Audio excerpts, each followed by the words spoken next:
Vercel is a cloud platform for deploying static sites and serverless functions. Adding a project connects your Git repository, GitHub, GitLab, Bitbucket, for automatic deployments on every push. Free tier includes 100 GB bandwidth. Pro adds custom domains and analytics. Steps: sign up or log in. Visit vercel.com, sign in with GitHub, GitLab or Bitbucket, recommended, or email. Create project, click plus, add new. Project or new project on dashboard. Import repository. Select your Git provider. Authorize Vercel, first time. Choose repo, import.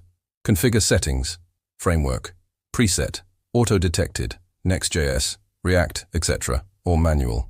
Root directory, adjust if needed. Build command, default, npm run build, or custom. Output directory, for example dist.next. Environment variables, add via advanced. Deploy, click deploy. Vercel clones, builds, and deploys.